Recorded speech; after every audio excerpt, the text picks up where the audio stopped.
जी, वालेकुम अस्सलाम।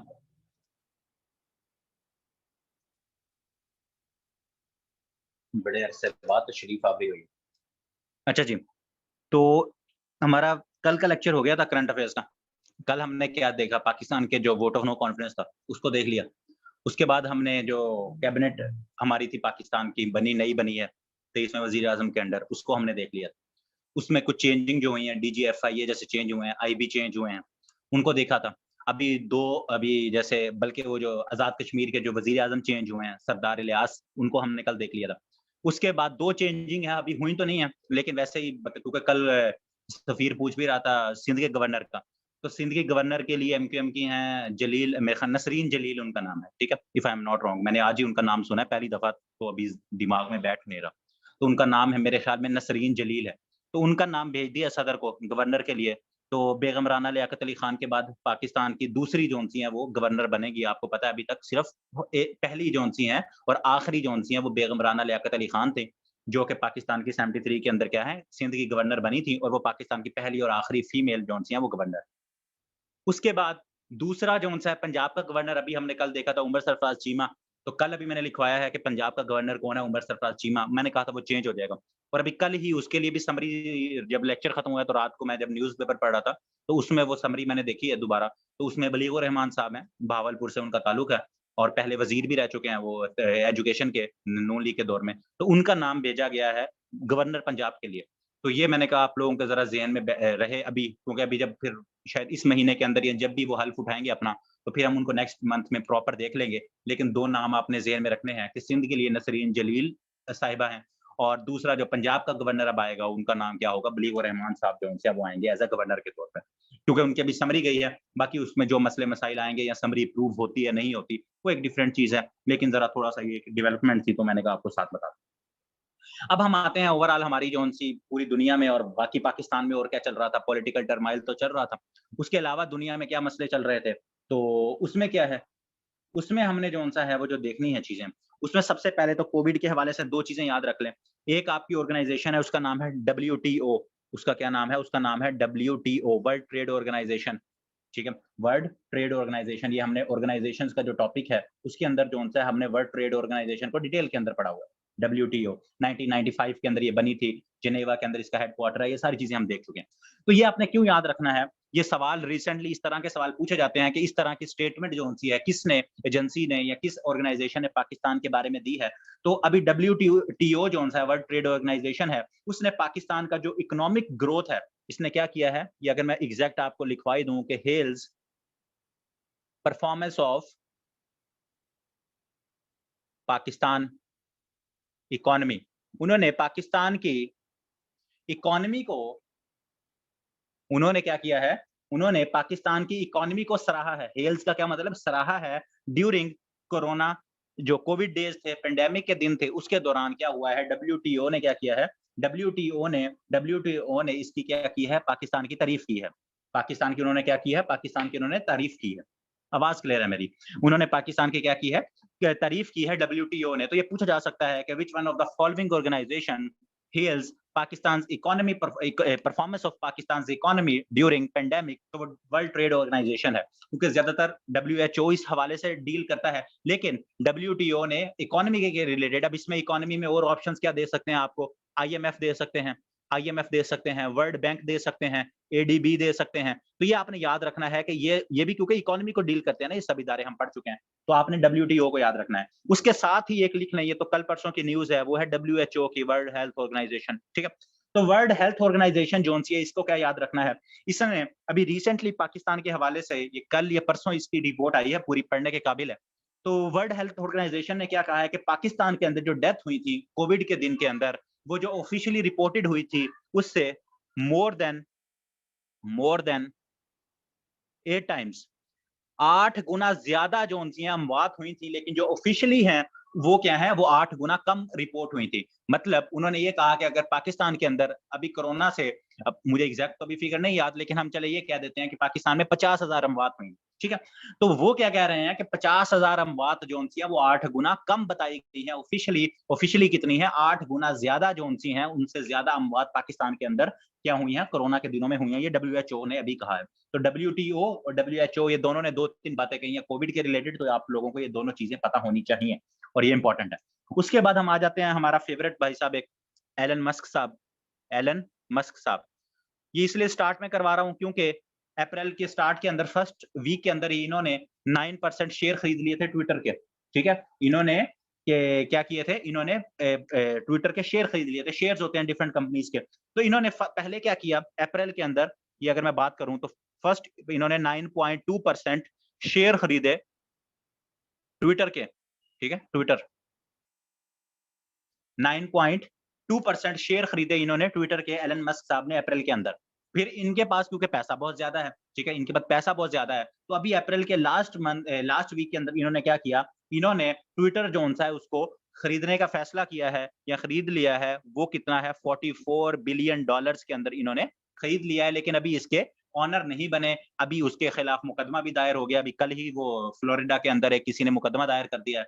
और भी मसले-मसाइल चल रहे हैं, एक ट्रांज़िशन हो रही है, मेबी इसको साल भी लग सकते हैं, 2-3 साल भी लग सकते हैं, पर अभी पता नहीं कितना टाइम लगेगा। लेकिन ये वैल्यू आपसे पूछी जा सकती है कि इन्होंने अगर ट्विटर को अभी खरीदा है, तो कितना जोन-सा है उसमें रुपीज़ में खरीदा है, तो $44 बिलियन जोन-सा है उनको खरीदा है।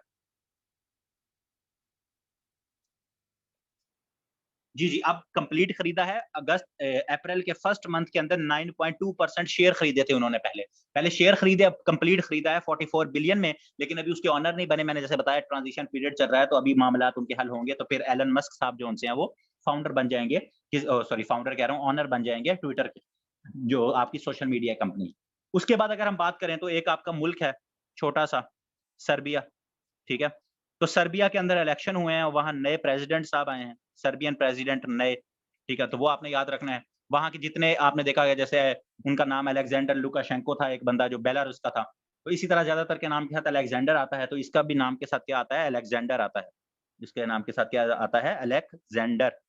Alexander Vucic, V U C I C Vucic, Alexander Vucic साहब जो-से हैं, ये नए सर्बिया के प्रेसिडेंट आए हैं। अभी इलेक्शन हुए थे सर्बिया के अंदर। तो सर्बिया में क्या हुआ है, सर्बिया के नए प्रेसिडेंट साहब आए हैं, उनका क्या नाम है? Alexander Vucic. अभी आजकल जो-सा है फिलीपाइंस में भी इलेक्शन चल रहे हैं, उनका भी अगले हफ्ते के अंदर रिजल्ट आ जाएगा। तो इलेक्शंस जो-से हैं वो बहुत ज़्यादा मुल्कों के अंदर ज़ोरों-शोर से चल रहे हैं। फ्रांस में भी हुए हैं, उसका भी हम देखेंगे। अभी हांगकांग के अंदर होने हैं, आज आई थिंक 8 मई है, हाँ 8 मई है आज, हाँ। तो आज जौन-सा है, आज हांगकांग के अंदर भी हैं, तो उसको भी हम देखेंगे। तो ये सारे जौन-से हैं इलेक्शंस पूरी दुनिया के अंदर माहौल जौन-सा इलेक्शंस का बन रहा है, तो आप लोगों को नए सदर, नए प्रेसिडेंट और नए प्राइम मिनिस्टर्स, ये सारी चीज़ें जौन-सी हैं, ये सारे आप लोगों को नए देखने को मिलेंगे। उसके बाद 4 अप्रैल डेट इम्पोर्टेंट है, 4 अप्रैल, ठीक है? 4 अप्रैल को क्या होता है, पाकिस्तान के रिलेटेड ये डेट है और इम्पोर्टेंट इसलिए है हमारे पास, वो ये है कि 4 अप्रैल को क्या होता है, पाकिस्तान के एक सिंगर हैं, जिनका मैंने आप लोगों को आई थिंक ये अक्टूबर में या दिसंबर के करंट अफेयर्स में मैंने शायद लिखवाया था, उनका नाम है अरूज आफ़ताब, ठीक है? ये मैंने आपको तब लिखवाया था, जब इनको नॉमिनेट किया गया था, किसके लिए? ग्रैमीज़ के लिए, ग्रैमी अवार्ड के लिए इनको नॉमिनेट किया गया था, तो मैंने बताया था आप लोगों को, कि ये सेकंड पाकिस्तानी है जिनको ग्रैमी अवार्ड के लिए नॉमिनेट किया गया है। इससे पहले 1997 के अंदर नुसरत फ़तेह अली खान साहब को भी नॉमिनेट किया गया था ग्रैमी अवार्ड के लिए। तो अरूज आफ़ताब जिनको नॉमिनेट किया गया था, उन्होंने 4 अप्रैल को ग्रैमी अवार्ड जीत लिया इन्होंने और फर्स्ट पाकिस्तानी हैं। पहली पाकिस्तानी हैं जिन्होंने ग्रैमी अवार्ड जीता है और आप कहेंगे सर ग्रैमी अवार्ड क्या होता है? तो ये आपका म्यूज़िक के रिलेटेड है। आपका ये म्यूज़िक के रिलेटेड है कि आपको म्यूज़िक के जो आपके सॉन्ग्स बनते हैं, आपके डिफरेंट आपकी चीज़ें हैं, म्यूज़िक के रिलेटेड, वहाँ ये अवार्ड दिया जाता है, उसको ग्रैमी अवार्ड कहते हैं। अभी लास्ट मंथ हमने देखा था, जिसको हमने ऑस्कर अवार्ड कहे थे, वो किसके थे? वो आपकी एक्टिंग के रिलेटेड, मूवीज़ के रिलेटेड थे आपके ऑस्कर अवार्ड, ठीक हो गया? तो ये जो ग्रैमी अवार्ड्स हैं, इनको क्या कहा जाता है? ये म्यूज़िक के हवाले से हैं, म्यूज़िक में और ये अरूज आफ़ताब क्या हैं, ये एक आपकी सिंगर हैं। ये आपकी क्या है? सिंगर हैं, पाकिस्तानी बॉर्न सिंगर हैं। पाकिस्तान में रहीं, फिर उसके बाद इसके इनके वालिदैन जो उनसे ये अमेरिका चली गईं। तो अभी आजकल आई थिंक कल परसों ये लास्ट वीक ही ये अभी व्हाइट हाउस भी गई हुई थी। सदर जो बाइडेन ने भी इनसे मुलाकात की है, अरूज आफ़ताब ने। तो ये फर्स्ट पाकिस्तानी है जिन्होंने ग्रैमी अवार्ड जीता है और ग्रैमी अवार्ड अगर कोई पूछ ले, तो इसको ऑस्कर के साथ कन्फ्यूज़ नहीं करना। वो आपका क्या है, वो एक्टर्स वगैरह, वो मूवीज़ के रिलेटेड दिया जाता है और ग्रैमी अवार्ड्स जो हैं, ये म्यूज़िक के हवाले से ये आपको दिए जाते हैं। ठीक हो गया। और ग्रैमी अवार्ड के बारे में अगर थोड़ा-सा लिखना है, तो पहली दफ़ा ये ग्रैमी अवार्ड जो-सा 1959 के अंदर दिया गया था। ये क्या है?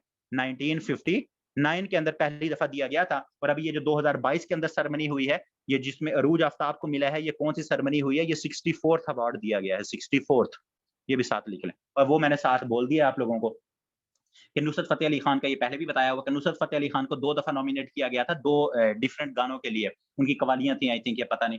तो वो उस वक़्त 1997 के अंदर उनको नॉमिनेट किया गया था। ठीक हो गया? और बल्कि सबसे इम्पोर्टेंट चीज़ अगर ऐसे पूछ तो सकते हैं कुछ भी कि अभी जो अरूज आफ्ताब को मिला है, उनका गाना जिसके ऊपर उनको मिला है, उसका नाम है मोहब्बत। उनका क्या नाम है? मोहब्बत, जिनके ऊपर इनको अवार्ड मिला है।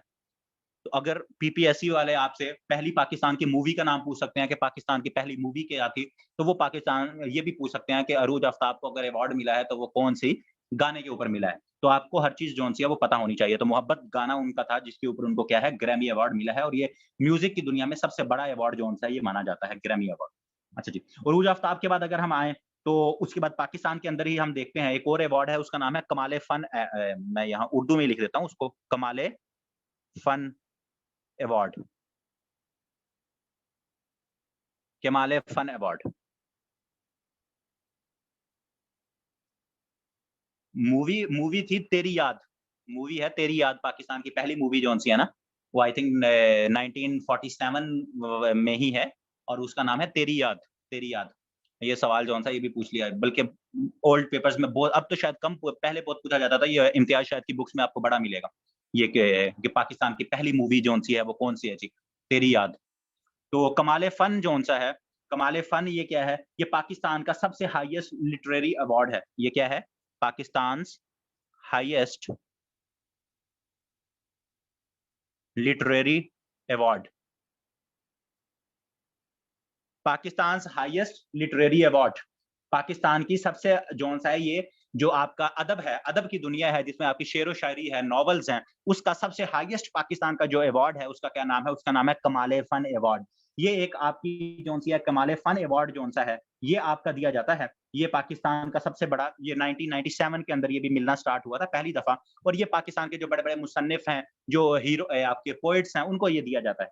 तो इसका अभी ये रिसेंटली न्यूज़ में क्यों आया, ये आपको क्यों लिखवा रहा हूँ? इसलिए लिखवा रहा हूँ कि पाकिस्तान में 2 लोग हैं, एक का नाम है एक चलें पहले लिखवा देता हूँ, उसका नाम है मुस्तनसर मुस्तनसर हुसैन तारड़, मुस्तनसर हुसैन, उर्दू में इनके बड़े सवाल पूछे जाते हैं, हुसैन तारड़ साहब, ठीक है? एक ये पाकिस्तान के जौन से हैं, ये अदीब हैं और दूसरे पाकिस्तान के यहाँ हमारे वसेब के, उनका नाम है वो अल्लाह भला करे, सराइकी पोएट हैं, सराइकी जौन से हैं, उनका नाम है डॉक्टर अशू लाल, उनका क्या नाम है? डॉक्टर अशू लाल, ठीक है? इन दोनों को ये अवार्ड मिलना था। इन दोनों को ये अवार्ड के लिए नॉमिनेट किया गया। कमाल ए फ़न अवार्ड के लिए मुस्तनसर हुसैन तारड़ साहब को और दूसरा किनको नॉमिनेट किया गया? डॉक्टर आशू लाल साहब को। इन दोनों को नॉमिनेट किया गया। ये सराइकी पोएट हैं। ये सराइकी जौन से हैं, ये क्या हैं? ये सराइकी पोएट हैं और इन दोनों ने क्या किया? इन दोनों ने बोथ रिजेक्टेड इन दोनों ने ये अवार्ड लेने से इनकार कर दिया। अब उसकी डिफरेंट रीज़न्स हैं। डॉक्टर अशू लाल साहब ने तो इस वजह से इनकार किया, उन्होंने कहा कि ये जो हुकूमत है, इस हुकूमत का तो नहीं कहा, उन्होंने कहा स्टेट। उन्होंने कहा ये जो स्टेट है, ये क्या कहते हैं एंटी पुअर है, एंटी पीपल हुकूमतें हैं, एंटी मतलब गरीबों के खिलाफ काम करते हैं, तो मुझे क्या फ़ायदा इनसे? इसकी जौन-सी कमाल-ए फ़न अवार्ड है, इसकी 1 मिलियन प्राइज़ मनी थी। 1 मिलियन, 1 मिलियन, ठीक है? 10 लाख रुपया इसमें मिलना था। तो जो उन्होंने क्या किया, ये डॉक्टर अशू लाल साहब ने क्या किया, रिजेक्ट किया कि ये गवर्नमेंट जो-सी है, वो लोगों के भलाई के लिए काम नहीं करती। लोगों को जब ये तंग करती है, तो मैंने इससे अवार्ड लेके क्या करना है? तो उन्होंने रिजेक्ट कर दिया। मुस्तनसर हुसैन तारड़ साहब ने क्या किया, उन्होंने भी रिजेक्ट कर दिया। क्यों? उन्होंने ये कहा कि भाई, मैं तो इतना बड़ा जो-सा है एक अदीब हूँ और मुझे तो 2016 के अंदर सितारा इम्तियाज़ भी मिल चुका है। मुस्तनसर हुसैन तारड़ साहब को 2016 के अंदर सितारा इम्तियाज़ भी मिल चुका है। उन्होंने कहा कि आज तक कभी तारीख में ऐसा नहीं हुआ, 1997 से लेकर अब तक आज की तारीख में कभी भी ऐसा नहीं हुआ कि ये जो कमाल फन अवार्ड है, ये 2 लोगों के दरमियान तक़सीम किया गया हो। या तो एक बंदा होता है जो डिज़र्विंग होता है, कभी भी ये नहीं हुआ कि 2 बंदे हैं उनके दरमियान लिटरेरी जो अवार्ड है उसको तक़सीम कर दिया जाए। तो उन्होंने ये रीज़न देकर उन्होंने भी ये अवार्ड लेने से इनकार कर दिया मुस्तनसर हुसैन तारड़ साहब ने और आशू लाल साहब का मैंने बता दिया कि उन्होंने कहा कि ये जो हुकूमत है, ये एंटी पीपल है, गरीबों के खिलाफ काम करती है। मैं एक आम अवामी बंदा हूँ, मैं जो सा है ऐसी गवर्नमेंट से या ऐसे लोगों से ये अवार्ड नहीं हासिल कर सकता, जिसकी वजह से ये दोनों बंदे जो से हैं खबर में रहे हैं और उसकी मेन रीज़न क्या थी? कमाल फन अवार्ड। तो आपने ये कमाल फन अवार्ड जो सा इसकी जो कहानी थी वो मैंने आप लोगों को बता दी है। और ये जो सा है 1997 के अंदर पहली दफ़ा जो सा है ये कमाल फन अवार्ड दिया गया। तो इसके हवाले से भी मैं भी कभी आप लोगों से पूछ ले सवाल। अच्छा जी, कमाल फन अवार्ड के बाद अगर हम थोड़ा-सा आगे चलें, तो हमने पीछे 2 महीनों के अंदर हम ज़्यादातर हमारे करंट अफेयर्स जो हुए हैं, जो यूट्यूब के ऊपर अपलोड हैं, उसमें क्या है, उसमें हमने जे 2-3 चीज़ें देखी थी यूक्रेन वॉर की, ठीक है? जैसे जी 24 फ़ेब को वो स्टार्ट हो गई थी। उसके बाद खान साहब भी उधर गए, फिर मैंने वहाँ मारियोपोल का आपको ज़िक्र बताया, खार्किव का बताया। कि वहाँ किस तरह जो उनसे मसले-मसाइल चल रहे हैं। उनका जो कैपिटल है कीव, मैंने बताया था कि कीव के अलावा आपने मारियोपोल और दूसरा क्या नाम है खार्किव, ये 2 शहरों का नाम याद रखना है क्योंकि वहाँ हेवी बम्बार्डमेंट हुई थी और वहाँ जो उनसे हैं वो क्या थे, वो न्यूज़ में रहे थे। अब तीसरा एक शहर है यूक्रेन और उसके हवाले से जो आपने याद रखना है उसका नाम है बूचा, BUCHA आई थिंक यही से पढ़ा जाएगा बूचा।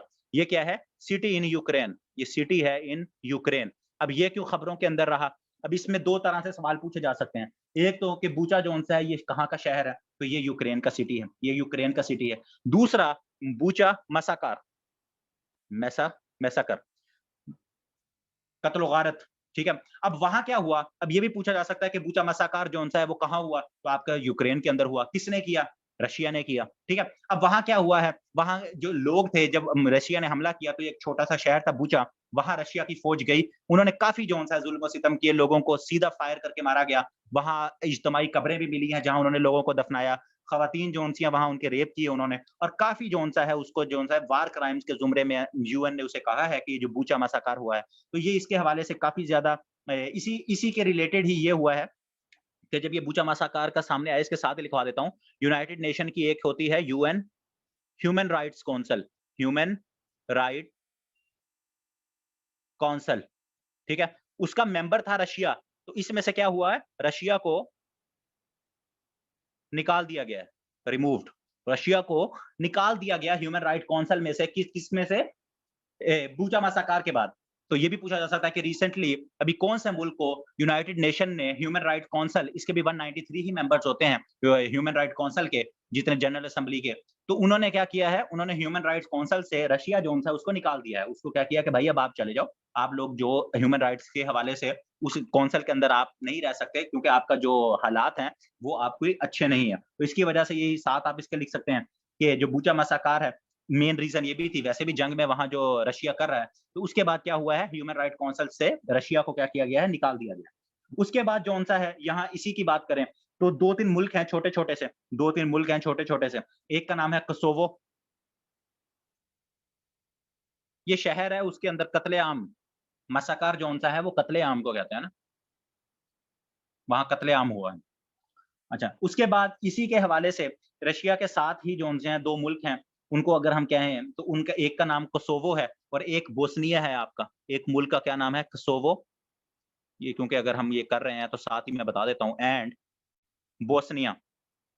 अच्छा ये बोस्निया सिंपल नहीं है, बोस्निया का पूरा नाम भी है बोस्निया एंड क्या कहते हैं उसे हर्ज़िगोविना। बोस्निया एंड ये एक ही मुल्क का नाम है, हर्ज़िगोविना। आई थिंक यही स्पेलिंग होगी, ठीक है? हर्ज़िगोविना। तो ये हर्ज़िगोविना ये एक ही मुल्क है याद रखिएगा, ये एक ही मुल्क है, बोस्निया, ठीक है? जहाँ के वो चीचेन मुसलमान हैं, वो इधर ही रहते हैं, चीचेन मुसलमान। अच्छा बोस्निया एंड हर्ज़िगोविना और कोसोवो ये 2 मुल्क हैं। अब जब हमने देखा था फ़ेब के करंट अफ़ेयर्स के अंदर कि जो यूक्रेन के ऊपर हमला किया था रशिया ने, सबसे बड़ी उसकी रीज़न क्या मैंने बताई थी, नेटो बताई थी आप लोगों को, ठीक है? हमने नेटो डिटेल में की भी थी। तो उन्होंने क्या कहा था कि ये नेटो का हिस्सा बनना चाहते हैं और नेटो का ये मतलब है कि रशिया कह रहा था कि नेटो की जो फोर्सेस हैं वो हमारे बॉर्डर के पास आ जाएँगी। अब कोसोवो और बोस्निया जोन से हैं ये भी रशिया के बिल्कुल बॉर्डर पे लगते हैं। अब इन दोनों ने क्या कहा है, इन दोनों ने कहा है कि भाई हम लोग they wanted to become member of NATO.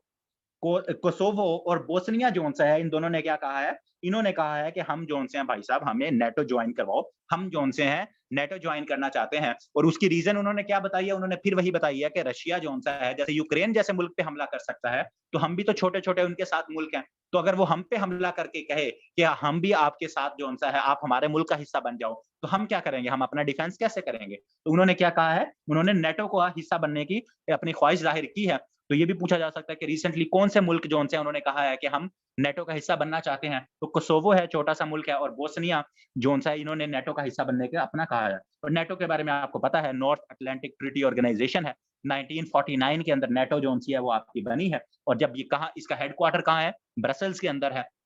ये मैं जल्दी-जल्दी बता देता हूँ ताकि आपका रिपीट हो जाए, ज़्यादातर आप लोगों को पता है ये सारी चीज़ें। हमने की हुई हैं। और इसके जब ये बना था, तब इसके 12 फाउंडिंग मेंबर्स थे, और अब इसके करंट कितने मेंबर्स हैं? अभी करंट इसके 30 मेंबर्स हो चुके हैं। और लास्ट जोन-सा है मैसिडोनिया, ये मैं लिखवा देता हूँ, वैसे भी लिखवाया हुआ है मैसिडोनिया। मैसिडोनिया लास्ट मुल्क है जिसने 2020 के अंदर नेटो को क्या किया था? जॉइन किया था। 2020 के अंदर last country to join NATO वो कौन है? वो मैसिडोनिया है, या इसे नॉर्थ मैसिडोनिया भी कहा जाता है। तो इसने 2020 के अंदर नेटो को जॉइन किया था। और ये कब बनी थी? जब बनी थी तब 12 मेंबर्स थे इसके, और 1949 के अंदर आपकी ये नेटो जोन सी है वो बनी थी। तो उसके बाद अगर हम बात करें, नेटो के बाद दोबारा ज़रा पाकिस्तान की तरफ ही आएँ, तो 5 अप्रैल डेट इतनी इम्पोर्टेंट नहीं है, सिर्फ बोल देता हूँ 5 अप्रैल। 5 अप्रैल को क्या हुआ? एक बंदा है, उसका नाम है अब्दुल करीम, उसका क्या नाम है? अब्दुल करीम। अब्दुल करीम। अब अब्दुल करीम को लिटिल करीम भी कहा जाता है, लिटिल करीम। अब इसके हवाले से 2 सवाल पूछे जा सकते हैं। एक तो अब्दुल करीम या लिटिल करीम जौन-सा है, क्या कहते हैं, क्या कहते हैं, ये कौन है? तो याद रखिएगा ये माउंटेनियर है। ये ये जो आपके कोहे पेमा होते हैं, ठीक है? जैसे मोहम्मद अली सदपारा साहब थे, उनका बेटा है, और अभी आजकल शेरोज़ जौन-सा है उसका नाम आ रहा है, वो हम अगले महीने करेंगे, ठीक है? शहरबाज़ का नाम आ रहा है, सिरबाज़ का, वो भी अगले मंथ करेंगे, उन्होंने अभी चोटियाँ सर की हैं। तो वो ये क्या है? ये कोहे पेमा हैं, तो इनका नाम पूछा जा सकता है। ये पाकिस्तान के बड़े फ़ेमस जौन-से हैं कोहे पेमा है, तो इनकी 5 अप्रैल को क्या हुई है? इनकी डेथ हुई है। इनकी क्या हुई है? डेथ हुई है। तो इनके बारे में सवाल पूछा जा सकता है कि ये बाय प्रोफ़ेशन क्या हैं? पेंटर हैं, स्पोर्ट्समैन हैं, माउंटेनियर हैं। तो जैसे मोहम्मद अली सदबारा का पूछा गया था, तो ये भी पाकिस्तान के बहुत ज़्यादा जोन से हैं फेमस, पाकिस्तान के, ये उस क्या कहते हैं 90s के अंदर जो एक आपकी पीक है, जो मैंने आपको पढ़ाई भी थी, गर्शबरम 2 जोन सी है, उसको इन्होंने उस दौर के अंदर सर किया था, और विदाउट ऑक्सीजन इन्होंने सर किया था, तो तब इनका नाम पाकिस्तान के अंदर बहुत ज़्यादा हिट हुआ था। क्योंकि एक जो चोटी है उनके साथ से जो ऑक्सीजन सिलेंडर्स होते हैं वो लेके जाते हैं। कुछ होते हैं जो माउंटेनियर्स, जो कि जैसे अभी मोहम्मद अली सदबारा साहब जब गए थे, तो वो भी जब उनकी डेथ हुई K2 के ऊपर, तो वो भी विदाउट ऑक्सीजन उसको सर करने के लिए गए थे, ठीक है? तो ये 2 तरह के वो होता है कि एक आपने कोई पहाड़ी को जब सर करना है तो ऑक्सीजन के साथ करना है, वो आपका एक नाम बनता है। फिर विदाउट ऑक्सीजन जब आप करते हो तो वो भी आपका जौन-सा है वो नाम बनता है। तो इन्होंने इस तरह वो जो गाशेबरम 2 है, माउंटेन जो कि आपकी कराकरम के अंदर है, उसको इन्होंने क्या किया था, उसको इन्होंने एक दफ़ा सर किया था, जिसकी वजह से ये पाकिस्तान में बहुत फेमस है, लिटिल करीम। तो इनके बारे में आप लोगों से क्या किया जा सकता है, सवाल पूछा जा सकता है। निर्मल पुजरा तो पाकिस्तान का नहीं है, निर्मल वो डिफरेंट है। वो अगर आप लोग शायद न्यूज़ को फ़ॉलो नहीं कर रहे होंगे, तो वो मैं आपको बताऊँगा, वो पाकिस्तान का भी पहला बंदा बना है सिरबाज़। उसने 10 माउंटेन्स जो 14 पीक्स है ना हाईएस्ट, उसमें से 10 उसने अभी कल या परसों उसने सर की हैं। तो वो मैं आपको बताऊँगा अभी, वो अभी कल-परसों की हैं, तो वो मई में हम इंशाल्लाह नेक्स्ट मंथ कर लेंगे। तो वो पहला पाकिस्तानी बना है जिसने जो 8000 से ऊपर 14 पीक्स है ना, उसमें से 10 जो पीक्स हैं उसको उसने सर किया है। तो वो हम अगले उसमें देख लेंगे, वो इतना मसला नहीं। हाँ, हर जगह न्यूज़ में चल रहा है, न्यूज़ से टच रहा करो ना, ताकि आपकी चीज़ें जोन-सी हैं वो ये आपको पता चले। वो सिरबाज़ ना 2 हैं माउंटेनियर्स, एक ने जोन-सी है वो एक किशन ग वो जो क्या नाम है, नेपाल के अंदर है, किचनगंगा जोन-सी है, 3rd हाईएस्ट माउंटेन है। एक शहरोज़ है, उसने वो सर की है, और एक और है ये जो सिरबाज़ है, इसने 10 माउंटेन्स जोन-सी है वो सर की हैं। अच्छा, चलो इससे आगे चलते हैं। अच्छा, इसमें एक और चीज़ इंटरनेशनल जोन-सा है, वो उसका नाम आईसीसी विमेन वर्ल्ड कप हुआ है। उसका फाइनल 3 अप्रैल को हुआ है, इम्पोर्टेंट चलो लिख लो। आईसीसी विमेन वर्ल्ड कप, ठीक है? 50 जो आपका 50 ओवर्स का होता है, ओडीआई, ठीक है? 50 ओवर्स का। तो ये किसने जीता है जी? ऑस्ट्रेलिया ने। ऑस्ट्रेलिया की जो विमेन क्रिकेट टीम है उसने जीता है। हराया किसको है जी? इंग्लैंड को हराया है। England runner up. और ये वेन्यू कहाँ है जहाँ ये खेला गया था, वो भी आपका क्या है? इंग्लैंड। तो ये 4-5 चीज़ें आपसे पूछी जा सकती हैं। कि अभी जो रिसेंटली 2022 का विमेन वर्ल्ड कप हुआ है, वो कहाँ खेला गया जी? सॉरी इंग्लैंड के अंदर खेला गया। और 2019 में जो खेला गया था मर्दों का, वो भी इंग्लैंड के अंदर खेला गया था, तो आपने याद रखना है। उसके बाद जीता किसने? ऑस्ट्रेलिया ने, और रनर अप कौन रहा? इंग्लैंड रहा। तो अगर मर्दों की बात करें 2019 में क्या जो खेला गया था, वो किसने जीता था? वो भी इंग्लैंड ने जीता था और किसको हराया था? वो हराया था न्यूज़ीलैंड को हराया था, ठीक है? तो ये दोनों जोन से आपने मेल अब तो मर्दों वाला तो नहीं पूछ सकते, इतना पुराना भी हो गया, लेकिन चलें आपको वो भी याद होने चाहिए और ये रिसेंटली जो फीमेल्स का है, वीमेन का है, ये भी आप लोगों को याद होना चाहिए। उसके बाद अगर हम बात करें तो डब्ल्यूएचओ की ही एक और रिपोर्ट आई है। मुझे पहले लिखवाना चाहिए था लेकिन चलो। डब्ल्यूएचओ की एक और रिपोर्ट आई है। उसने क्या कहा है डब्ल्यूएचओ ने, वो बस मैं जल्दी-जल्दी लिखवा देता हूँ। उसने ये कहा है कि 99% जो पीपल हैं पूरी दुनिया के 99% of people across the world, पूरी दुनिया के अंदर 99% जो लोग हैं वो क्या कर रहे हैं? वो अनहेल्दी जो क्या कहते हैं आपकी एयर है उसको ब्रीथ कर रहे हैं। वो क्या कर रहे हैं? ब्रीथ कर रहे हैं अनहेल्दी एयर। वो आलूदा जौन-सी है हवा उसको इन्हेल कर रहे हैं 99%। ये आपसे पूछा जा सकता है कि कितने अकॉर्डिंग टू डब्ल्यूएचओ कितने परसेंट जौन-से हैं पूरी दुनिया में लोग वो अनहेल्दी जौन-सी है वो एयर उसको इन्हेल कर रहे हैं 90%, 99%, 98%। तो ये आप याद रखेंगे कि क्या है 99% डब्ल्यूएचओ के मुताबिक अभी उनकी रिपोर्ट आई है, क्योंकि अभी आपको अप्रैल में अभी आगे बताऊँगा कि अब अर्थ डे भी था। तो ये क्या है, ये 99% जौन-सा है आपके लोग जौन-से हैं वो आलूदा जौन-सी है हवा को इन्हेल कर रहे हैं। उसके बाद उसके बाद जौन-सा है अगर एंड में टाइम बचा तो मुझे बताइएगा।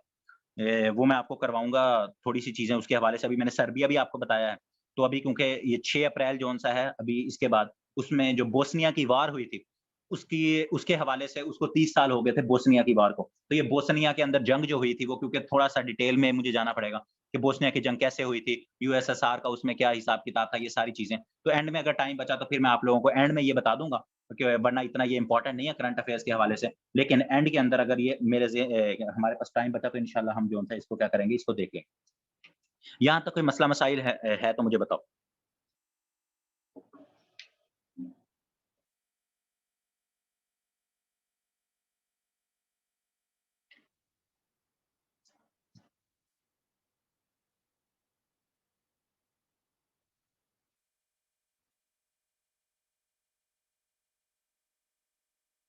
फाइनल फाइनल वो फाइनल की मैंने बात की 3 अप्रैल को फाइनल, वो इम्पोर्टेंट नहीं है। वो फाइनल की डेट इम्पोर्टेंट नहीं है आप लोगों के लिए, बस विनर कौन है और कहाँ खेला गया, वो डेट नहीं पूछेंगे विमेन की। वैसे तो उनकी भी नहीं पूछते, बॉयज़ की भी नहीं पूछते, लेकिन ये नहीं पूछेंगे। पाकिस्तान नेटो का मेंबर ही नहीं था कभी। Pakistan was never a member of NATO. NATO कौन-सी है ये, पाकिस्तान उसमें कभी भी मेंबर नहीं रहा नेटो और ना ही पाकिस्तान का नेटो का कोई रोल। अच्छा जी। उसके बाद पाकिस्तान के हवाले से ही हम 1-2 चीज़ें और देख लेते हैं। एक औरत है उनका नाम है शायरा बीबी। उनका क्या नाम है? शायरा बीबी। शायरा बीबी जौन-सी हैं, इनका ताल्लुक कहाँ से है? ये हमारे लिए इम्पोर्टेंट क्यों है? ये पहली पहली खातून काउंसलर बनी हैं। ये पहली क खातून जौन-सी हैं वो क्या बनी हैं? काउंसलर बनी हैं। कहाँ से बनी हैं? चित्राल में। जीबी के अंदर पहली खातून जौन-सी हैं ये काउंसलर बनी हैं चित्राल के अंदर। तो जीबी में उससे पहले जौन-सी हैं कोई भी ख़वातीन जौन-सी हैं वो इस तरह से काउंसलर या इस तरह में नहीं उसमें थी। तो ये शायरा बीबी जौन-सी हैं, इनका ताल्लुक जौन-सा है चित्राल, गिलगित-बल्तिस्तान से है और चित्राल के अंदर जितने वहाँ कैंडिडेट थे सारे बाकी क्या कहते हैं मर्द थे और ये आज़ाद उम्मीदवार के तौर पर लड़ी और इन्होंने सबको हराया और सबसे ज़्यादा वोट जौन-से हैं इनको मिले शायरा बीबी को। तो इनका नाम भी आप लोगों से पूछा जा सकता है कि ये काफ़ी अभी रिसेंटली न्यूज़ में रही हैं, तो ये भी आप लोगों को पता होना चाहिए। उसके बाद जौन-सा है हमारे पास यहाँ 6 अप्रैल को वैसे डेट डेट चले ना लिखें 6 अप्रैल को, जो कुवैत का प्राइम मिनिस्टर है, कुवैत कुवैती प्राइम मिनिस्टर, उन्होंने क्या कर दिया अपनी कैबिनेट समेत रिज़ाइन कर दिया। उन्होंने क्या कर दिया रिज़ाइन कर दिया और ये कुवैती प्राइम मिनिस्टर वो हैं और वहाँ उनके बारे में सबसे बहुत ज़्यादा सवाल जौन-सा ये पूछा जाता था इनके बारे में। इनका नाम पूछा जाता था कि who is the prime minister of Kuwait? तो उनका नाम क्या था? उनका नाम था शेख सबाह अल अहमद। उनका क्या नाम था? शेख सबाह अल सबा। बस आप इनका नाम जौन-सा है, शेख सबा आपने याद रखना है। शेख सबा अल हम्माद और सबा। ये इनके प्राइम मिनिस्टर थे, इन्होंने कैबिनेट समेत रिजाइन कर दिया और वहां कुवैत के अंदर एक अच्छा खासा बहरान जो था वो शुरू, अभी तक कोई नया प्राइम मिनिस्टर अनाउंस नहीं किया गया। तो ये जो सा है ये आपने याद रखना है। और वहां क्या है, कुवैत में प्राइम मिनिस्टर या कैबिनेट ये सिर्फ नाम के लिए होता है। वहां जो असल पावर है वो जैसे बादशाह होते हैं, जो कुवैत का बादशाह है उसे क्या कहा जाता है, अमीर, कुवैती अमीर। आपने सुना होगा जी, कुवैत के अमीर का फोन आया जी। तो वहां क्या है, बादशाह को क्या कहा जाता है, वहां अमीर कहा जाता है। तो वहां का जो अमीर है, वहां का जो अमीर है उसका क्या नाम है, उसका नाम है क्या कहते हैं, नवफ आई थिंक उसका नाम है, अगर इसको कंफर्म कर लेना, शेख नवाफ अल सबा। अल सबा नहीं है, वो पुराना था, अल अहमद होगा। इसको कंफर्म कर लेना कि जो कुवैत का अमीर है उसका क्या नाम है, शेख नवाफ अल अहमद। ठीक है, शेख नवाफ अल अहमद जोन से हैं, ये क्या है, कुवैत के अमीर हैं। क्यों ये इंपॉर्टेंट क्यों है, क्योंकि 2020 के अंदर आई थिंक नवंबर या सितंबर के अंदर, सितंबर होगा, सितंबर 2020 के अंदर उनके एक बहुत पुराने शेख थे, उनका नाम था सब्बाह अल सब्बाह। ठीक है, उनका क्या नाम था, शेख सब्बाह। तो वो जो शेख सब्बाह साहब थे, वो जो शेख सब्बाह साहब थे, उनकी वफात हो गई। तो जब उनकी वफात हो गई तो ये फिर नए अमीर आए हैं। ये कब से चल रहे हैं, ये 2020 से ये चल रहे हैं, 2020 सितंबर से भाई साहब ये शेख नवाफ अल अहमद साहब जो हैं यही चल रहा है। ठीक है, तो ये जो है कुवैत अमीर का आपको पता होना चाहिए। इसके साथ आप लोगों का ये भी रिवाइज हो गया, क्योंकि ये बहुत बड़ी डेवलपमेंट थी कि कुवैत के प्राइम मिनिस्टर ने विद कैबिनेट रिजाइन कर दिया है। तो इसी के साथ आप लोगों का ये जो शेख का जो कुवैत है, कुवैत का जो शेख है उसका नाम भी खबरों में बहुत ज्यादा रहा है। कह रहे थे कि इन दोनों शेखों के दरमियान कोई आपस में मसले मसाइल चल रहे थे। तो ये इनमें से कोई भी नाम आप लोगों से पूछा जा सकता है, तो ये भी इंपॉर्टेंट है हमारे। फिर जैसे मैंने आपको बताया कि पूरी दुनिया में बड़े इलेक्शन हो रहे हैं। अच्छा हाँ, इलेक्शन कुवैत से यहाँ याद आया, डेट इंपॉर्टेंट है, 2 अप्रैल, मैं भूल जाऊँ इससे पहले, 2 अप्रैल, 2 अप्रैल 2022 को क्या हुई है, यमन ट्रूस हुई है। यमन ट्रूस, ट्रूस क्या है, मुआहिदा। ठीक है, अब यमन ट्रूस में क्या है, यमन ट्रूस के अंदर उन्होंने 2 महीने के लिए 2 month cease fire, cease fire. अब यमन में आपको पता है कि बहुत सारे स्टेक होल्डर इन्वॉल्व हैं, हूती बागी भी हैं, ठीक है, जिन्हें हूसी बागी कहा जाता है, जिनको ईरान सपोर्ट करता है। फिर उसके बाद वहाँ सऊदी अरेबिया इन्वॉल्व है, वहाँ यूएई इन्वॉल्व है, ठीक है। तो वहाँ फिर ये यूएई, सऊदी अरेबिया इन सब ने मिलकर क्या किया है, इन्होंने एक सीज फायर की है, ट्रूस की है। और वो क्या है, वो 2 अप्रैल को हुई है और उसमें उन्होंने क्या कहा है कि 2 महीने के लिए हम कोई भी जंग नहीं करेंगे। ये रमज़ान पूरा, रमज़ान के अंदर जंग नहीं हुई, उन्होंने एक-दूसरे के ऊपर जो आपने देखा होगा जो अरामको जैसे सऊदी अरेबिया की फील्ड है बहुत बड़ी, वहाँ ड्रोन हमले हुए, सऊदीया के ऊपर हमले होते थे, तो वो हूसी बागी करते थे। जैसे लास्ट टाइम मैंने लिखवाया था आपको ये हूसी बागियों का कि इनका क्या हिसाब-किताब है। तो वो और फिर क्या होता था जब हूसी बागी वहाँ हमला करते थे, तो सऊदी अरेबिया, यूएई वापस बमबारी करते थे, तो वहाँ नुकसान होता था। तो उसके लिए क्या किया है, ये 2 महीने की सीज़ फायर हुई है और ये कब हुई है, 2 अप्रैल को, और ये अब 2 महीने तक जोन सी यही सीज़ फायर जोन सा ये चलेगा। इसके बाद अभी जोन सा एक्सटेंड करते हैं, नहीं करते, मुज़ाकरात हो रहे हैं। अल्लाह करे कि मुज़ाकरात जोन से हैं वो अच्छी तरह कामयाब हो जाएँ।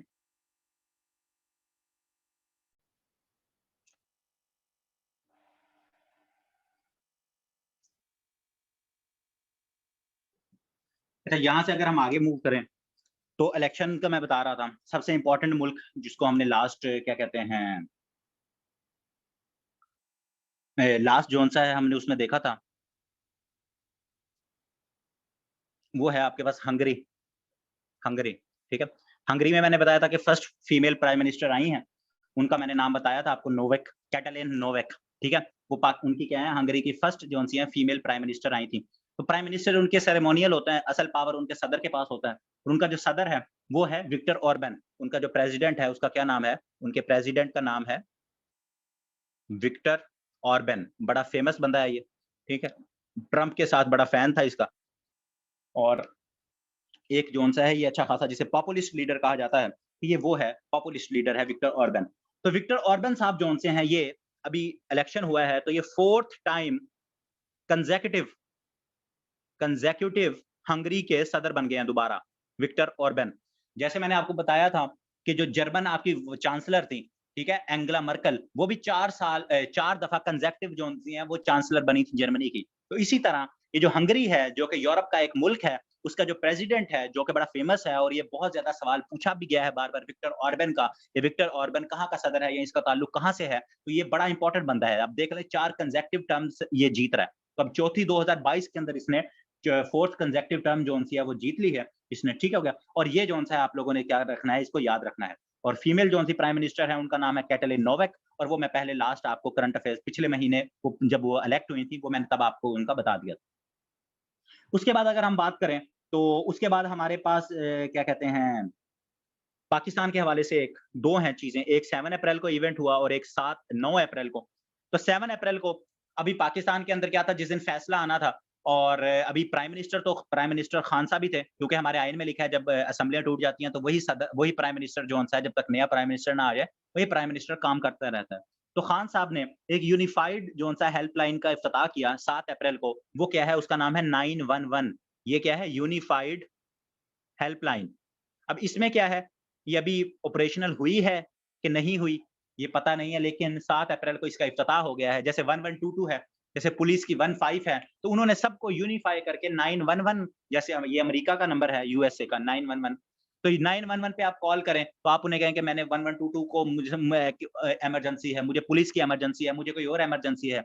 तो वो क्या है, वो आपको उसके मुतल्लिका इदारे में कॉल आपकी मिला देंगे। तो ये अभी 911 का ये उनका इनिशिएटिव था खान साहब का, उसका इफ्तिताह वो कर गए हैं। अभी ऑपरेशनल है, नहीं है, इसके बारे में कोई उस तरह से चीज़ों का नहीं पता, लेकिन 7 अप्रैल को खान साहब ने इसका ऑफिशियली इफ्तिताह कर दिया 911 का। उसके बाद अगर हम देखें, तो उसके बाद हमारे पास क्या कहते हैं, 9 अप्रैल को 2 इवेंट हुए हैं 9 अप्रैल के पाकिस्तान के हवाले से। एक तो पाकिस्तान ने शाहीन-3 का मिसाइल का तजर्बा किया है, उसका क्या नाम है? उसका नाम है शाहीन-3, शाहीन-3, ठीक है? शाहीन-3 जौन-सा है, इसकी रेंज वैसे तो याद नहीं रहती, लेकिन लिख लो, 275 किलोमीटर, 50 किलोमीटर इसकी रेंज है शाहीन में की, ठीक है? और ये जौन-सा है, पाकिस्तान ने 9 अप्रैल को इसका क्या किया है, तजर्बा किया है। इसका क्या किया है? तजर्बा पाकिस्तान ने क्या कहते हैं, इसका किया है। और सरफेस टू सरफेस है ये, मतलब ज़मीन से ज़मीन, कुछ होते हैं सरफेस टू एयर, ठीक है? सरफेस टू एयर, ये क्या है, सरफेस से चलेगा और सरफेस के ऊपर ही टारगेट को हिट करेगा। शाहीन मिसाइल जो है, सरफेस टू सरफेस ये मिसाइल है। तो ये 9 अप्रैल को पाकिस्तान ने इसका क्या है, तजर्बा किया है। इसके हवाले से 9 अप्रैल दूसरा इंपॉर्टेंट क्यों है? पाकिस्तान में एक इंसान रहता है और उसका ताल्लुक जो-सा एक जमात से है, उसका नाम है जमात-उद-दावा, और उसका क्या नाम है बंदे का, उसका नाम है हाफिज़ सईद। उसका क्या नाम है? हाफिज़ सईद। हाफिज़ सईद जौन से हैं, इनको टेररिज़्म के तहत, इनको टेररिज़्म, एंटी टेररिज़्म एटीए जिसे कहा जाता है, वो भी चले बाद में बता देता हूँ। हाफिज़ सईद साहब को 9 अप्रैल को, ये 9 अप्रैल को ही 33 ईयर जेल इनको सज़ा हुई है। 33 ईयर की कहते हैं सेंटेंस हुआ है, उनको जेल में सेंटेंस किया गया है 33 साल के लिए हाफिज़ सईद साहब को।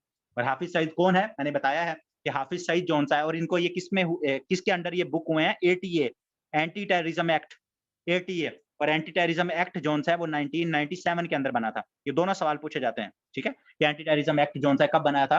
तो ये मैंने आपको उसमें करवाया था पाकिस्तान अफेयर्स के अंदर, 1997 के अंदर एटीए आया था, एंटी टेररिज़्म एक्ट। और ये कौन-सा है, एंटी टेररिज़्म एक्ट, उसके तहत हाफिज़ सईद जौन-सा है उसको के टेररिज़्म की, इन्होंने टेररिज़्म की है, ये टेररिस्ट हैं, और इंडिया भी इनको क्या कहता है, टेररिस्ट कहता है। और इंडिया में जितने भी हमले हुए हैं, सबकी ज़िम्मेदारी जौन-सी है वो इंडिया हाफिज़ सईद के ऊपर डालता है। तो और इनकी जमात का क्या नाम है? इनकी जमात का नाम है जमात-उद-दावा, जमात-उद-दावा, ठीक है? जमात-उद-दावा। और दूसरा जौन-सा है जिसका नाम पहले क्या था, लश्कर-ए-तैयबा, लश्कर-ए-तैयबा, ये दोनों जौन-सी हैं इन्हीं की जमातें हैं, जमात-उद-दावा भी और लश्कर-ए-तैयबा भी, ठीक हो गया? क्या है? लश्कर-ए-तैयबा भी। और इनको 33 साल की जेल किस वजह से हुई है? टेररिज़्म के ऊपर, टेररिज़्म के ऊपर, ठीक है? एटीए लगा, तो एटीए क्या है? एंटी टेररिज़्म एक्ट है। तो इनको टेररिज़्म की बेस के ऊपर 33 साल की 9 अप्रैल को पाकिस्तान की एंटी टेररिज़्म कोर्ट ने क्या किया है? इनको सज़ा सुनाई है। अब ये 33 साल तक जौन-सा है वो क्या है? जेल के अंदर रहेंगे, हाफिज़ सईद साहब। उसके बाद अगर हम बात करें हाफिज़ सईद से ज़रा थोड़ा-सा आगे, तो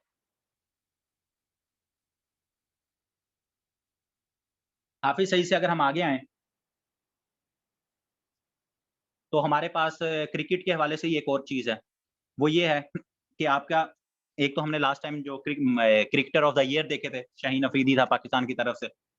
उसके बाद पाकिस्तान में और बाबर आज़म भी था, रिज़वान भी था, और पाकिस्तान की फीमेल भी थी फातिमा सना, और यंगस्टर एक वहाँ से क्या कहते हैं, जानेमन मलान भी था वहाँ से अफ्रीका से। तो इन सबको हमने देखा था। एक और होता है, आईसीसी करती है, हर मंथ का जो टॉप का प्लेयर होता है उसके लिए अवार्ड आता है। मतलब player of the month, player of the month का अवार्ड आता है। आईसीसी जो इंटरनेशनल क्रिकेट काउंसिल है, प्लेयर ऑफ मंथ वो अनाउंस करती है। और इस दफा प्लेयर ऑफ द मंथ किसका, कौन से महीने के लिए जारी किया गया? मार्च के महीने के लिए। हमारे लिए इंपॉर्टेंट हर महीना नहीं है, जो पाकिस्तान जिसमें ज्यादा इंपॉर्टेंट आएगा वो हम देखेंगे। तो मार्च के महीने का जो प्लेयर ऑफ द मंथ का नाम अनाउंस किया गया, उसका क्या नाम था? उसका नाम था बाबर आजम, जो पाकिस्तान के कैप्टन भी हैं, बाबर आजम। जिनको क्रिकेट का एबीसी नहीं पता होती तो वो साथ लिख लिया करो कि पाकिस्तान का भी कैप्टन कौन है। ये सवाल अभी रिसेंटली पूछा गया था, तो काफी सारों को ये भी नहीं पता होता। कोई अभी भी अफरीदी लगाएंगे या मिसबाउल हक लगाएंगे, क्योंकि उनको क्रिकेट में दिलचस्पी नहीं होती। तो अभी पाकिस्तान का क्रिकेट में T20, टेस्ट और वनडे, इन तीनों का कैप्टन कौन है? बाबर आजम है। तो बाबर आजम साहब जो उनसे, उनको प्लेयर ऑफ द मंथ मार्च के लिए उनको अवार्ड मिला है। और ये इस दुनिया के पहले प्लेयर हैं, फर्स्ट प्लेयर जिनको 2 दफा ये अवार्ड मिला है। ये कौन है? ये first player to win 2 times. इनको 2 टाइम्स, आज तक जितने भी प्लेयर्स हैं, किसी प्लेयर्स को भी 2 दफा प्लेयर ऑफ द मंथ का अवार्ड नहीं मिला। मतलब कि अब लेट्स सपोज कोई एक प्लेयर है, मैं कहता हूं विराट कोहली है, उसको दिसंबर में प्लेयर ऑफ द मंथ का अवार्ड मिला है, तो उसने आज तक अपनी तारीख में 1 दफा ही उसको ये अवार्ड मिला है। ठीक हो गया? ठीक है। लेकिन बाबर आजम ने क्या है, मार्च 2022 का भी अवार्ड जीता है, मार्च 2022 के अंदर भी, और उससे पहले अप्रैल 2021 का भी, अप्रैल 2021 के अंदर भी बाबर जोन से प्लेयर ऑफ द मंथ का अवार्ड जीत चुके हैं। तो एक मार्च और एक अप्रैल 2021, इन दोनों के अंदर बाबर आजम को मिल चुका है, और ये पहले प्लेयर हैं जिन्होंने 2 दफा ये अवार्ड जोन सा है वो जीता है। तो आप लोगों ने ये याद रखना। उसके बाद अपने पड़ोसी मुल्क की तरफ चलते हैं। 12 अप्रैल, डेट इंपॉर्टेंट अगेन, 12 अप्रैल। 12 अप्रैल को इंडिया के अंदर क्या होती है? 2+2 टॉक्स। अब ये मेरे ख्याल के मुताबिक ये बहुत इंपॉर्टेंट है। अब पूछा क्या जा सकता है कि 2+2 टॉक्स जो सी हैं वो कौन से 2 मुल्कों के दरमियान हुई हैं? वो मैं लिखवा देता हूं। एक तो यूएसए प्लस इंडिया। 2+2 टॉक्स किन किन के दरमियान हुई हैं? यूएसए के दरमियान और इंडिया के दरमियान हुई। अब इनका मकसद, ये 2+2 क्यों कहा गया, तो वो मैं बता देता हूं कि 2+2 इसलिए कहा गया कि इसमें इंडिया और अमेरिका, इन दोनों की तरफ से 2 बंदे शामिल थे। और वो 2 कौन थे? एक वजीर खारजा था और एक क्या है? डिफेंस, जिसे वजीर दिफा कहा जाता है। ठीक है? जैसे पाकिस्तान का वजीर दिफा कल हमने देखा था, वो कौन है? ख्वाजा आसिफ। तो इसी तरह इंडिया का वजीर दिफा और इंडिया का वजीर खारजा, और यूएसए का वजीर दिफा जिसे सेक्रेटरी ऑफ स्टेट कहा जाता है, और उनका सेक्रेटरी ऑफ डिफेंस, वो भी वजीर दिफा जो हुआ, उन दोनों ने आपस में टॉक की। तो मैं नाम आपको पता भी होंगे, लिखवा देता हूं जल्दी जल्दी। इंडिया का सेक्रेटरी ऑफ स्टेट कौन है? Antony Blinken. ये कौन है? यूएसए का सेक्रेटरी ऑफ स्टेट, जिसे वजीर खारजा कहा जाता है, सेक्रेटरी ऑफ स्टेट। और उनका सेक्रेटरी ऑफ डिफेंस कौन है? उसका नाम है ऑस्टिन। उसका क्या नाम है? Austin Lloyd. Austin Lloyd, first black US defence secretary. पहले जो उनसे हैं ये ब्लैक हैं, ये यूएस डिफेंस सेक्रेटरी हैं, ऑस्टिन लॉयड। ठीक हो गया? ये कौन है? इनके आगे डी लिख देता हूं, डिफेंस, और ये foreign secretary of state. India की बात करें तो फॉरेन की ही बात करूं तो उनका क्या नाम है? जयशंकर। जयशंकर, बस आपने याद रखना है, जयशंकर। और डिफेंस की बात करें तो राजनाथ सिंह। राजनाथ सिंह साहब जो से हैं वो इंडिया के डिफेंस के क्या हैं? वजीर हैं।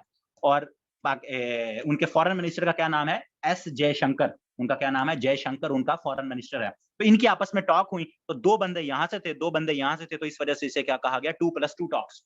ये इंडिया के अंदर हुई, डिफेंस और बाकी इस तरह से सारी चीजों के हिसाब किताब उन्होंने देखा। तो ये सारी चीजें जो हैं ये इंडिया के अंदर अमेरिका और इंडिया की टॉक्स आपस में हुई। उसके बाद पाकिस्तान में ही आ जाते हैं। तो पाकिस्तान में 2 चीजें देख लें। एक तो पाकिस्तान का जो स्टेट बैंक है, वो मैंने आपको बताया था, स्टेट बैंक ऑफ पाकिस्तान, कायदे आज़म ने जिसकी बुनियाद रखी थी, वो इंटरेस्ट रेट देखता है। तो 12.25 के ऊपर इस वक्त आपका क्या है? इंटरेस्ट रेट और बढ़ा दिया है। तो हर करंट अफेयर्स के हिसाब से आपने उसको चेंज देखते हैं ना। इंटरेस्ट रेट अब क्या हो गया है? 12.25% आपका जो सा इंटरेस्ट रेट। जैसे जैसे आपके मुल्क के अंदर महंगाई बढ़ती है, तो महंगाई को कंट्रोल करने के लिए आपका स्टेट बैंक ऑफ पाकिस्तान क्या करता है? इंटरेस्ट रेट को बढ़ाता जाता है। तो अब जो स्टेट बैंक ने इंटरेस्ट रेट को बढ़ाया है वो क्या है? 12.25। अभी भी ये कम है, क्योंकि आपकी जो इन्फ्लेशन है, महंगाई क्या है? इन्फ्लेशन। इन्फ्लेशन जो इस मंथ की आई है, अप्रैल की, वो 13 पॉइंट समथिंग है, वो 13% से ऊपर है। तो 13, जब आपने महंगाई को कंट्रोल करना होता है, तो उसके लिए जो मैं कोई वो क्या कहते हैं, जो इकोनॉमिस्ट कहते हैं कि आपका जो इंटरेस्ट रेट है वो आपके इन्फ्लेशन से ज्यादा ही होना चाहिए। तो ये थोड़ी सी इकोनॉमी के रिलेटेड चीजें हैं, आप बस इतना याद रखें कि अभी जो सा है 12.25 जो सा है वो क्या है आपका interest rate state bank of Pakistan जो सा है उन्होंने बढ़ा दिया। और ये स्टेट बैंक ऑफ पाकिस्तान वही है जिनसे रजा बाकिर ने अभी क्या कहते हैं उनका टेन्योर खत्म हो गया है, और अभी जब नए स्टेट बैंक के गवर्नर आएंगे तो उनको हम फिर देख लेंगे। स्टेट बैंक के बाद आगे बात करें तो स्टेट बैंक ने ही डाटा जारी करता है, उसमें एक डाटा जारी हुआ है उसको कहते हैं रेमिटेंसेस। रेमिटेंसेस का तो सबको पता होगा, रेमिटेंसेस, ठीक है। रेमिटेंसेस, रेमिटेंसेस क्या होती हैं? जो आपके ओवरसीज पाकिस्तानी हैं जो बाहर बैठे हैं, वो जो मुल्क में पैसा भेजते हैं उनको रेमिटेंसेस कहा जाता है। उनको क्या कहा जाता है? रेमिटेंसेस। और ये हर महीने का जो सा है इसका जो आदाद-ओ-शुमार है कि कितने मुल्क में डॉलर आए हैं रेमिटेंसेस के थ्रू, वो स्टेट बैंक ऑफ पाकिस्तान हमें यही बताता है। तो रेमिटेंसेस जो सी हैं पाकिस्तान की तारीख में all time high, all time high, 1 month के अंदर, इन 1 मंथ, वो कौन सा महीना है जिसके अंदर आई हैं? वो है मार्च। तो आप कहेंगे सर अप्रैल में क्यों लिखवा रहे हो? क्योंकि मार्च खत्म होता है तो उसके बाद उसका डाटा आता है। तो मार्च के अंदर ऑल टाइम हाई पाकिस्तान के अंदर रेमिटेंसेस आई हैं, और वो कितनी आई हैं? वो आई हैं $2.8 बिलियन, $2.8 बिलियन। तो ये आपने याद रखना है। और अभी तक 9 महीने हो चुके हैं। अगर हम मार्च को काउंट करें, अप्रैल, मई और ये आगे रहते हैं, 3 महीने रहते हैं, क्योंकि जो सा है आपका जून के अंदर आपका फाइनेंशियल ईयर आपका खत्म होता है। तो अभी तक आपकी जो सी है $23 बिलियन की रेमिटेंसेस आपके बाहर के मुल्क में जो पाकिस्तानी रहते हैं वो भेज चुके हैं। कितने भेज चुके हैं अभी तक? टोटल $23 बिलियन 9 मंथ के अंदर अभी तक, ठीक है, 9 मंथ के अंदर। जब ये पूरा महीना साल कंप्लीट हो जाएगा तो पता लग जाएगा कि आपके पास मेरे ख्याल में ये अराउंड पाकिस्तान की 30 बिलियन की रेमिटेंसेस बनेगी, क्योंकि एवरेज 2-2 बिलियन भी अगर हम लगाएं तो 3 महीने हैं, तो ये अराउंड पाकिस्तान की 30 बिलियन के करीब जो बाहर के मुल्क के पाकिस्तानी हैं जो पैसा भेजते हैं वो 30 बिलियन के अराउंड बन जाएगा। लेकिन ये आपने इंपॉर्टेंट है, ये याद रखना है, ठीक हो गया? लोन नहीं होता, ये लोन नहीं होता, वो पैसा भेजते हैं। अब बाहर में किसी का मामा चाचा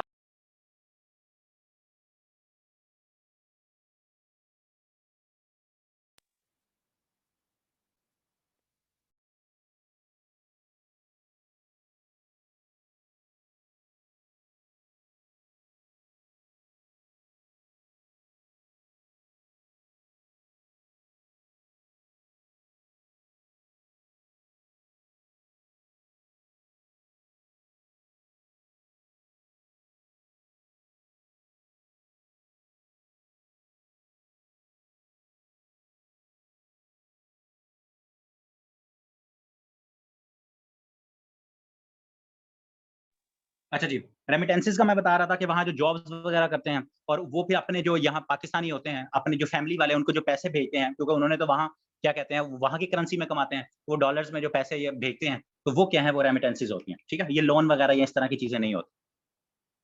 अच्छा जी, पाकिस्तान में रेमिटेंसेस आ गई, ऑल टाइम हाई जो-सा है वो आ गया। उसके बाद जो-सा है, उसके बाद अगर हम बात करें, तो एक हमारे पास, तो ये जल्दी मैं एक लिखवा देता हूँ, इसमें मोस्कवा। मोस्कवा क्या है? ये वारशिप है। अब ये मॉस्कवा वारशिप किसकी है? इसके बारे में पहले भी सवाल पूछा जा चुका है। तो ये मॉस्कवा वारशिप जो सी है ये रशिया की है। ये रशिया की है। उनका जो कैपिटल है रूस सॉरी मॉस्को, उसके नाम के ऊपर मॉस्कवा वारशिप का नाम रखा गया था। तो यूक्रेन और रशिया की जंग के दौरान ये भी क्या हो गई है? ये डूब गई है। तो इसके हवाले से भी पहले उन्होंने रशियन इसको डाउन प्ले करने की कोशिश की कि नहीं-नहीं इसमें अपने आग लगी थी। तो ये मॉस्कवा वारशिप जो सी है इसका क्या है? इसका ताल्लुक रशिया से है, बहुत पुरानी है। सेकंड वर्ल्ड वॉर के बाद से रशिया के पास थी, और उसको उन्होंने क्या कहते हैं, बड़ा वो कहते थे कि ये बड़ी हमारे पास अच्छी जोन-सी है। वॉरशिप का क्या मतलब? ये जो आपकी बहरी उसमें नेवल उसमें यूज़ होती है ना आपके समंदर के अंदर, बड़ा आपकी जो जंग, उसको वॉरशिप जोन-सा है वो कहा जाता है। तो उसको भी क्या किया है? वो भी डूब गई है, उसको भी ये भी पूछा जा सकता है, क्योंकि ये मॉस्को के बारे में ये सवाल पूछा गया है कि मॉस्को वॉरशिप जोन-सा इसका ताल्लुक कहाँ से है? इसका ताल्लुक रशिया से है। Russia, Russia, Russia. अच्छा, उसके बाद एक और अपना अरब मुल्क की तरफ चलते हैं, उसका क्या नाम है? उसका नाम है जॉर्डन। उसका क्या नाम है? जॉर्डन। जॉर्डन में क्या मसला हुआ है जी? जॉर्डन में, हाँ, वॉरशिप को लिख लें जंगी बहरी जहाज़। इसको क्या कहते हैं? जंगी बहरी जहाज़, ठीक है? जंगी बहरी जहाज़ होता है वॉरशिप आपका। अच्छा, तो जॉर्डन के अंदर क्या हुआ है जी? जॉर्डन का जो किंग है, उसका क्या नाम है? उसको कहते हैं जो जॉर्डन का किंग है, उसका नाम है अब्दुल्ला सेकंड। उसका क्या नाम है? अब्दुल्ला सेकंड। ये देखें आपका ये भी साथ रिवाइज़ हो जाता है। अब्दुल्ला सेकंड, तो अब्दुल्ला सेकंड का एक भाई है, क्योंकि वहाँ जो भाई और बाकी होते हैं उनको प्रिंस का दर्जा दिया जाता है। तो उसका जो भाई है उसका क्या नाम है? उसका नाम है प्रिंस हमज़ा। बड़ी फेमस पर्सनैलिटी है ये प्रिंस हमज़ा, यंग सा है बंदा। और जो सा है कंट्रोवर्शियल भी है ये बंदा। तो प्रिंस हमजा ने क्या किया है, प्रिंस हमजा, इसका पूरा नाम जो सा प्रिंस हमजा अल हुसैन है, लेकिन आपने प्रिंस हमजा याद रखना है, प्रिंस हमजा। तो प्रिंस हमजा ने क्या किया है, रिलिंक्विश कर दिया अपना टाइटल, इसका जो प्रिंस का टाइटल था उसको क्या कर दिया है, रिलिंक्विश्ड, उसको वापस कर दिया है कि मैं जो सा अब शहजादा नहीं रहना चाहता। तो रिलिंक्विश का क्या मतलब है, उसने उसको अपने टाइटल को छोड़ दिया है। अब वो क्या है, वो कहता है कि मैं आप आम शहरी की तरह ज़िंदगी गुज़ारना चाहता हूँ। लेकिन और ये जो-सा है ये अप्रैल के अंदर ही ये वाक़या हुआ है। लेकिन इसमें भी लोग कह रहे हैं कि इन दोनों भाइयों का, क्योंकि ये जो किंग अब्दुल्ला है और प्रिंस हमज़ा ये दोनों आपस में भाई हैं। तो वो कह रहे हैं कि इन भाइयों का आपस में कोई मसला-मसाइल है। वो दरबार के जो इनके मसले होते हैं, बादशाहत के कोई मसले हैं। लेकिन और ये है भी कंट्रोवर्शियल और लोग इसको पसंद भी काफ़ी करते हैं। लेकिन इस वजह से ये भी आपका सवाल पूछा जा सकता है कि रिसेंटली कौन से मुल्क का जो प्रिंस है उसने, या इस तरह से सवाल पूछा जा सकता है कि कौन से मुल्क का प्रिंस है जिसने अपना टाइटल रिलिंक्विश किया है, तो जॉर्डन है। या अगर प्रिंस हमजा जिसने अभी रिसेंटली अपना जो टाइटल है उसको रिलिंक्विश किया है, उसका ताल्लुक कौन सा मुल्क से है, तो आपको पता होना चाहिए वो जॉर्डन है जिससे उसका ताल्लुक है। उसके बाद जौन सा है पाकिस्तान के हवाले से इम्पोर्टेंट 15 अप्रैल, बहुत इंपॉर्टेंट डेट है ये, 15 अप्रैल 2022। इस दिन क्या हुआ है, बिल्किस ईदी डाइड, बिल्किस ईदी, बिल्किस ईदी उनकी डेथ हुई है। बिल्किस ईदी आपको पता है अब्दुल सत्तार ईदी की क्या थी, वाइफ थी, ठीक है? और इनकी जो डेथ हुई है 74 ईयर की एज के अंदर डेथ हुई है।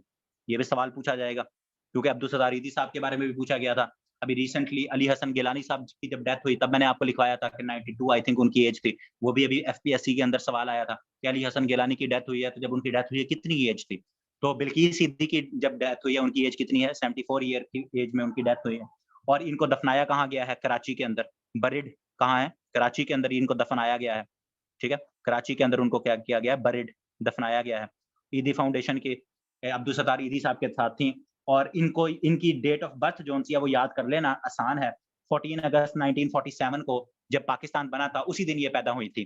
तो ये इस हवाले से शायद आप लोगों से पूछा जाए कि 14 अगस्त 1947 को बिल्किस ईदी जो-सी हैं वो गुजरात के अंदर, जो इंडियन इलाका है, जो इंडियन गुजरात है जहाँ से मोदी का भी ताल्लुक था, जहाँ से कायदे-आज़म साहब का भी ताल्लुक था, उसी गुजरात के अंदर बिल्किस ईदी पैदा हुई थी। किस डेट को पैदा हुई थी? 14 अगस्त 1947 को, जिस दिन पाकिस्तान बना था उस दिन बिल्किस ईदी साहिबा जो-सी हैं वो क्या थी? वो पैदा हुई थी। और ये अब्दुल सत्तार ईदी साहब की क्या थी? बेगम थी। और अब्दुल सत्तार ईदी साहब जो-से हैं वो 8 जुलाई 2016 के अंदर उनकी डेथ हुई थी और वो भी कराची के अंदर ही दफन है अब्दुल सत्तार ईदी साहब, और ईदी फाउंडेशन के वो सरबराह हैं। और 2016 8 जुलाई के अंदर उनकी क्या हो गई थी? उनकी डेथ हो गई थी। और साथ अगर लिखना हो तो लिख लीजिएगा, छोटी-सी चीज़, इतनी इम्पोर्टेंट नहीं है, कि 1966 के अंदर अब्दुल सत्तार ईदी और बिल्किस ईदी इन दोनों की क्या हुई थी? शादी हुई थी। 1966 के अंदर। शायद इतनी इम्पोर्टेंट ना हो लेकिन छोटी-सी इन्फॉर्मेशन है, साथ लिख लें कि 1966 के अंदर इन दोनों की आपस में शादी हुई थी। उसके बाद अगर हम बात करें तो क्या कहते हैं आपके पास, अभी एक मैंने शायद लास्ट टाइम लिखवाया था, शायद मेरे ख्याल में नहीं लिखवाया था, कि सेकंड डिवीज़न जो-सी है, फर्स्ट डिवीज़न होती है जिसमें बड़ी प्लेयर्स आते हैं, और एक सेकंड डिवीज़न होती है। रग्बी एक गेम होती है, रग्बी, रग्बी एशियन चैंपियनशिप, ये अभी होनी है, चैंपियनशिप। तो इसके बारे में पूछा जा सकता है क्यों इम्पोर्टेंट है?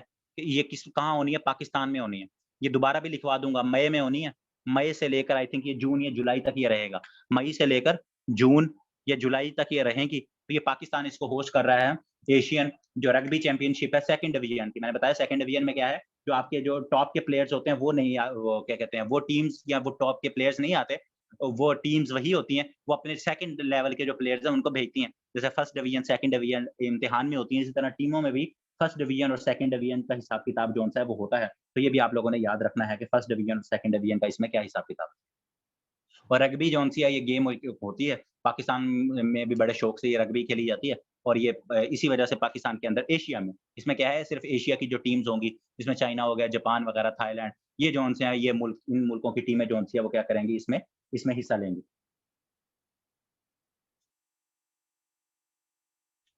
अच्छा जी, इसके बाद अब हमारे पास थोड़ी-सी चीज़ें रह थक तो नहीं गए?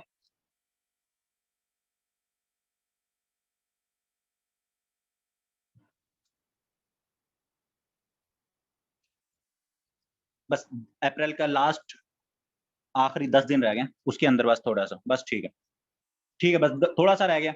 उसमें एक चीज़ जौन-सी है वो ये आपने जो हमने देखनी है। बस थोड़े से दिन है वो आज हमने अभी खत्म, वो तो मैंने खत्म करवाना ही है अभी। तो अच्छा, अब इसमें क्या है हमारे पास, मैंने आपको इसीलिए तो अभी तो 2 दिन में करवाए हैं। आधे हमने कल किए हैं, आधे आज किए हैं क्योंकि मुझे पता था ये काफ़ी लेंथी है। अच्छा, इलेक्शन का जैसे मैंने आपको बताया, तो इलेक्शन में फ्रांस फ्रांस के प्रेसिडेंट का नाम सबको पता है, इमैनुअल मैक्रोन, ठीक है? मैक्रोन जिसे पढ़ा जाता है, मैक्रोन, ठीक है? उसका क्या नाम है? इमैनुअल इमैनुअल मैक्रोन, ठीक है? आज नहीं, कल क्या था, 7 मई था। 7 मई को इन्होंने हल्फ उठा लिया दोबारा, ठीक है? तो इनका इलेक्शन हुआ है अप्रैल के अंदर, तो ये सेकंड टाइम जीते और प्रेसिडेंट बन गए हैं सेकंड टाइम। पहले भी फ्रांस के प्रेसिडेंट कौन थे?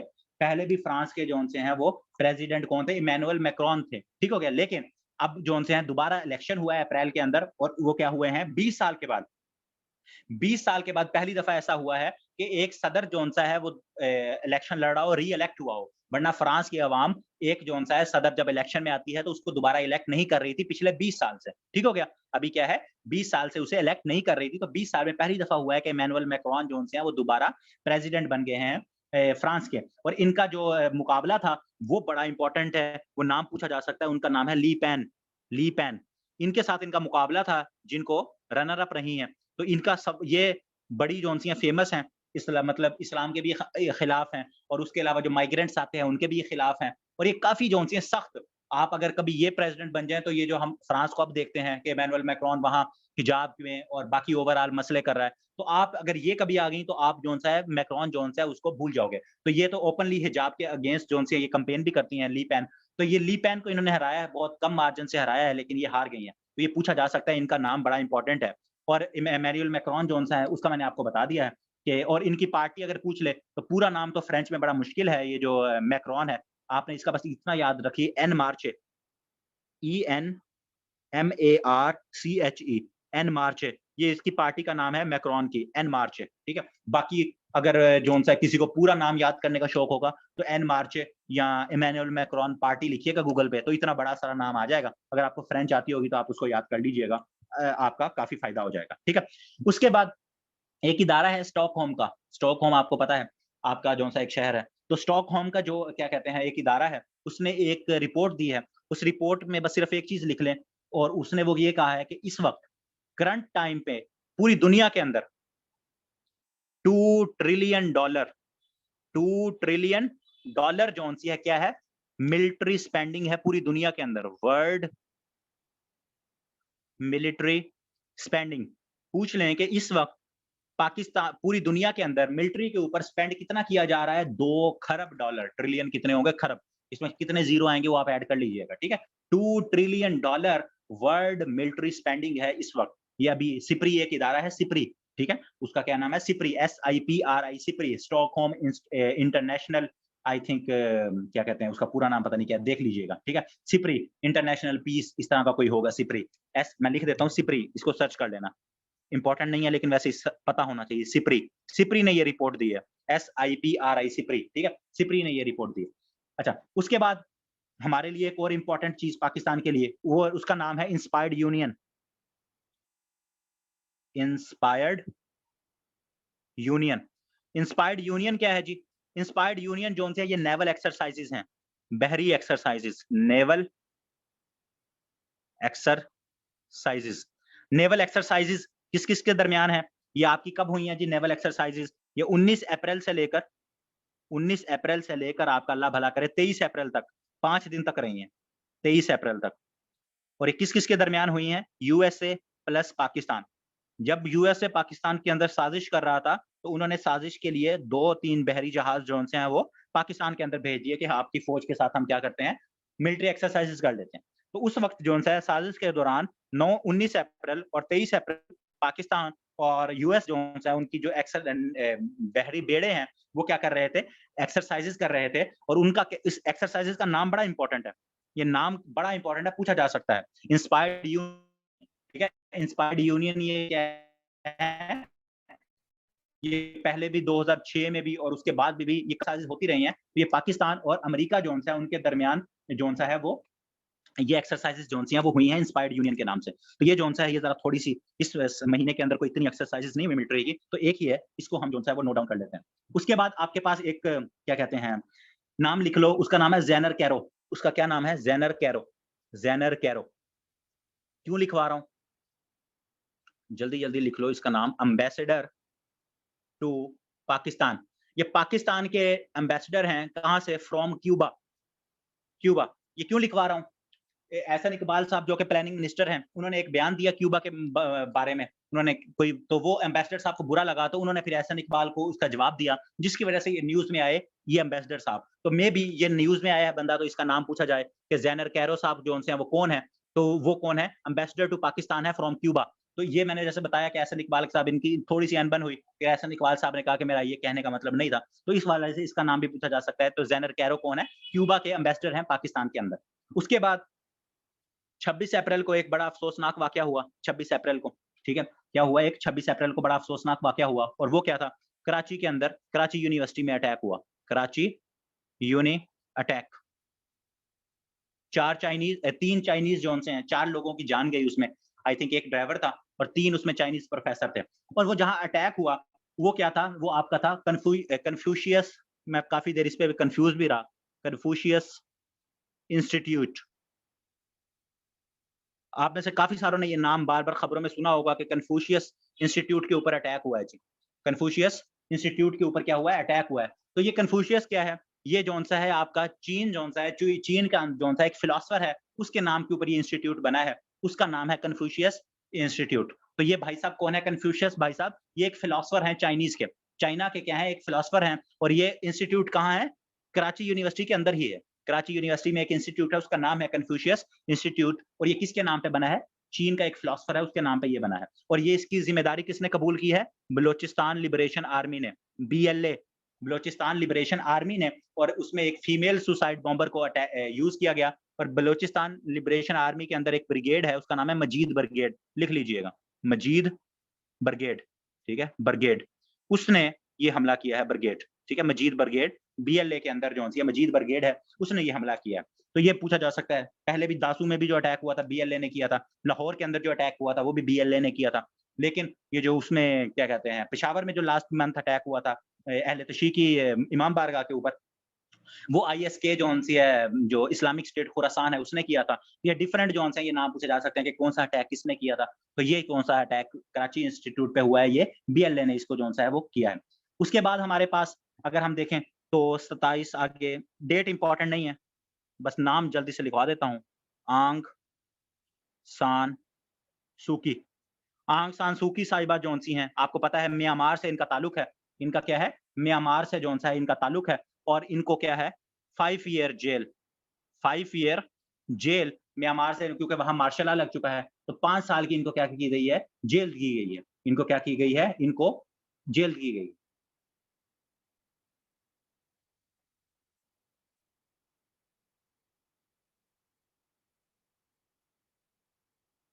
किसका? जो फीमेल सुसाइडर हैं, उसका इतना इम्पोर्टेंट तो नहीं है। वो क्या नाम है? मुझे ज़हन से उसका क्या नाम है?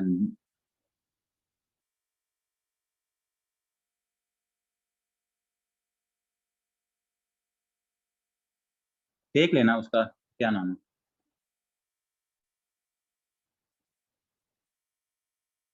शारी बलोच, उसका नाम है शारी बलोच। ठीक है? शारी बलोच, जिसने अटैक किया था उसका नाम है शारी बलोच, SHARI शारी बलोच, उस फीमेल का नाम, ठीक है? और आंग सान सूची जौन-सी है, इनका म्यांमार से ताल्लुक है, इनको 5 साल की क्या है? जेल की सज़ा दी गई। इनको 5 साल की जेल की सज़ा दी गई है आंग सान सूची साहिबा को। उसके बाद अगर हम बात करें, तो श्रीलंका में आपको पता है इकोनॉमी का क्राइसिस चल रहा है, ठीक है? इकोनॉमी का क्राइसिस चल रहा है।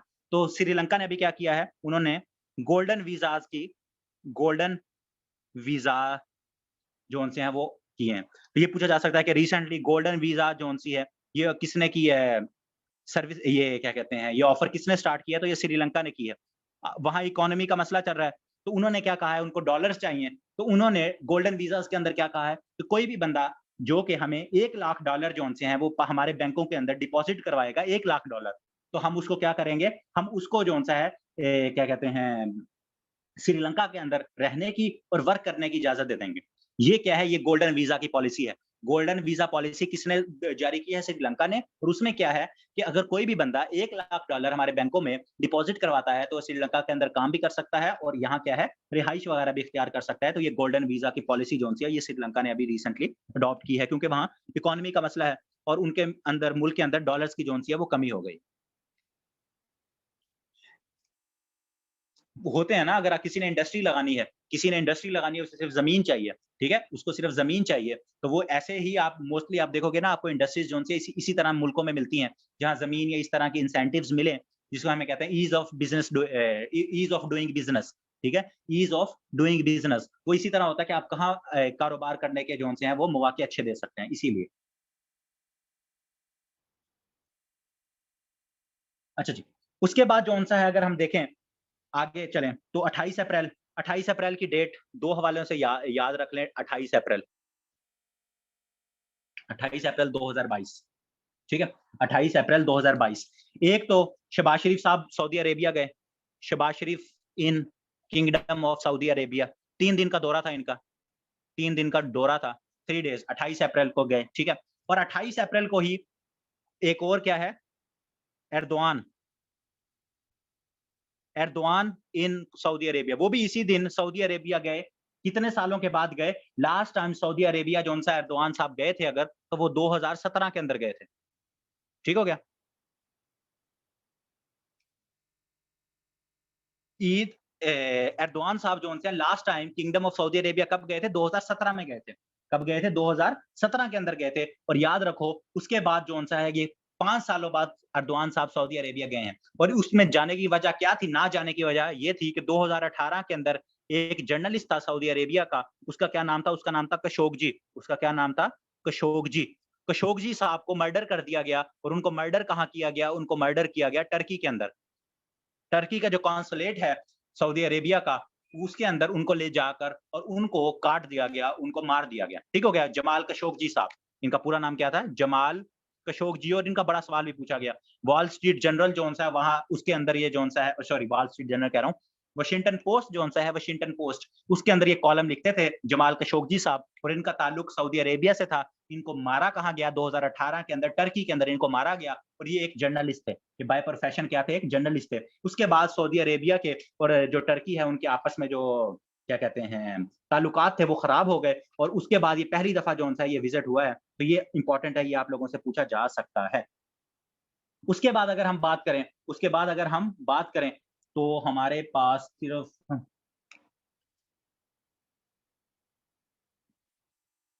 1 सेकंड।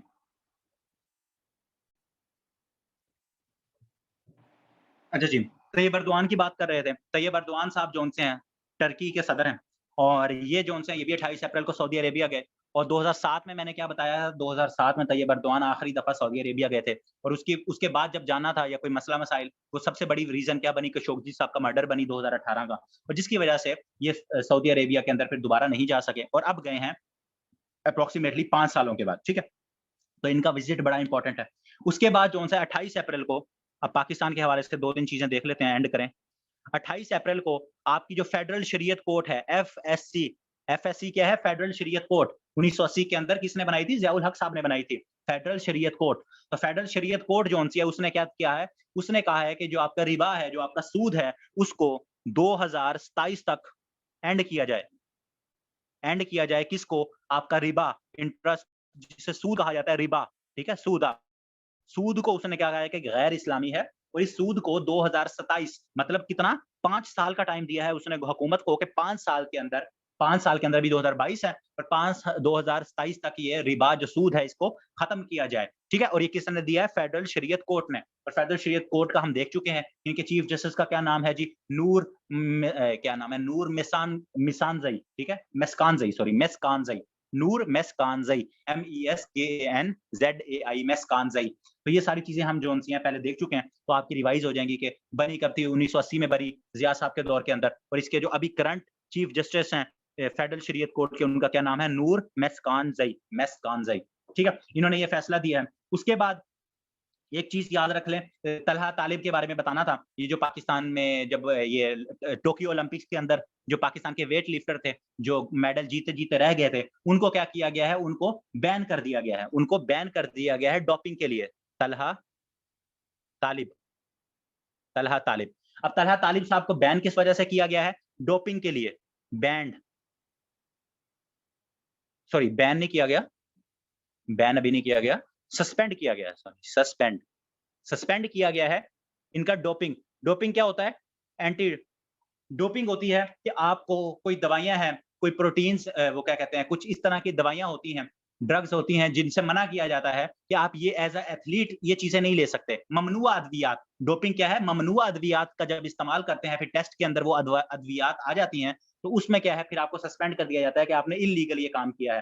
तो तलहा तालिब साहब जो उनसे इनको क्या किया गया है, इनके साथ 6 और रेसलर नहीं, वेट लिफ्टर हैं 6 और, उन सबको क्या किया गया है? इनको सस्पेंड किया गया है डोपिंग की वजह से। और पूरी जो रशिया की मुल्क है, उसको भी डोपिंग की वजह से क्या किया गया है? सस्पेंड किया जा चुका है। ये अभी जो ओलंपिक्स हुए थे उसके अंदर रशिया जो-सा है वो क्या था?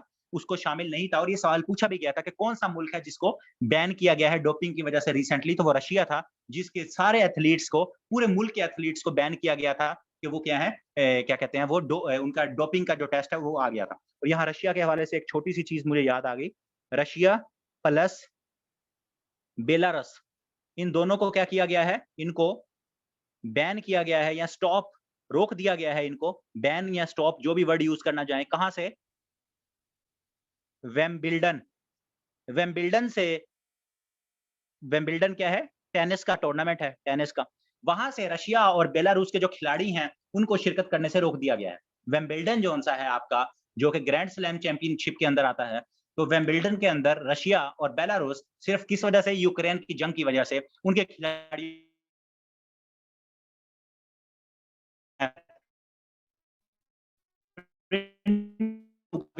है कि आपको इस तरह से नहीं करना चाहिए। सियासत को, जंग को, खेलों ये विंबलडन से अभी किनको रोका है या शिरकत करने से? रशिया को और बेलारूस को किया गया है। उसके बाद अगर हम बात करें तो हमारे पास जो-सा है सिर्फ 2 चीज़ें हैं, 3 नहीं है।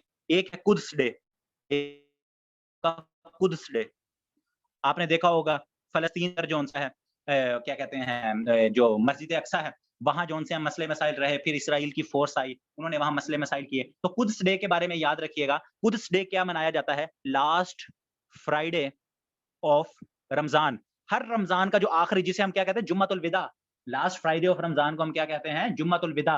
उस जुम्मतुल विदा को क्या मनाया जाता है? Quds day. कुद्स क्या? वही मस्जिद अल-अक्सा के हवाले से, बैतुल मुक़द्दस के हवाले से कुद्स डे मनाया जाता है हर रमज़ान का आखिरी हफ्ता।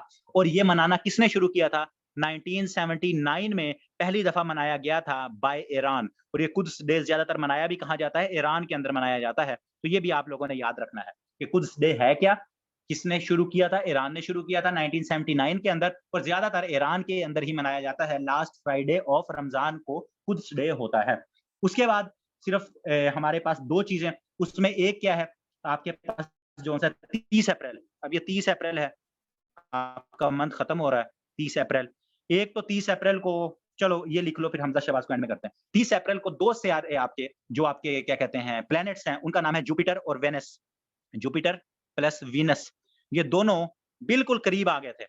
बिल्कुल ऐसे लाइन में, और सुबह अगर आप उठते उस दिन सहरी के टाइम और आपके पास टेलीस्कोप होती और आप 5:30 बजे नज़ारा करते, इतना प्यारा नज़ारा था। आपको टेलीस्कोप के साथ जुपिटर और वेनस बिल्कुल ऐसे जोन-से हैं, लाइन में नज़र आ रहे थे। इसकी बड़ी प्यारी-प्यारी तस्वीरें आपको गूगल करेंगे मिल भी जाएँगी।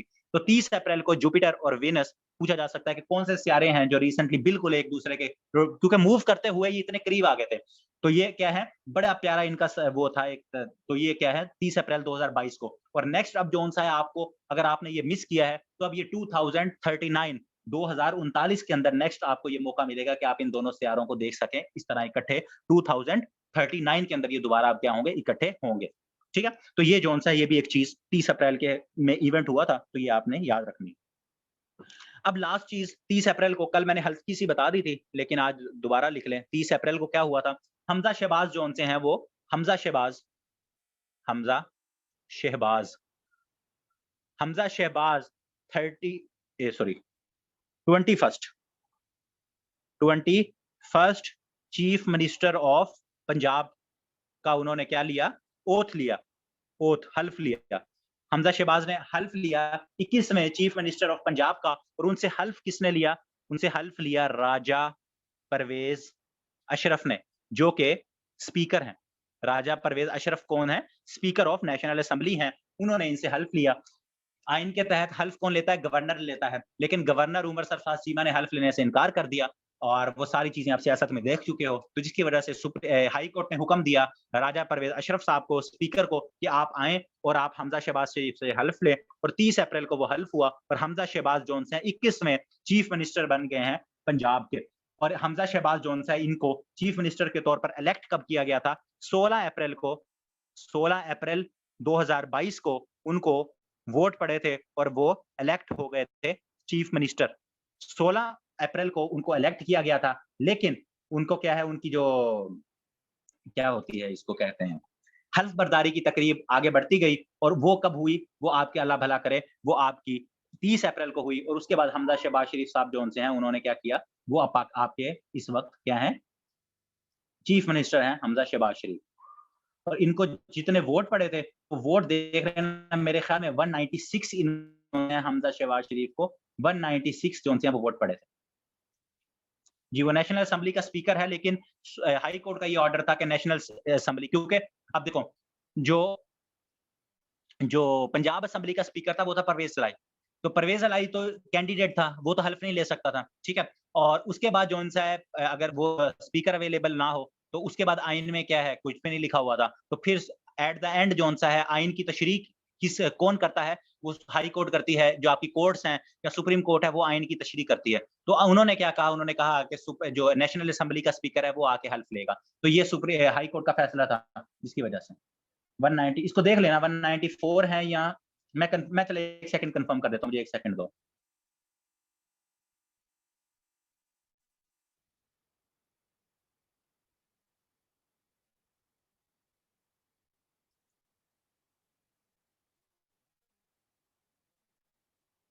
Ninety seven vote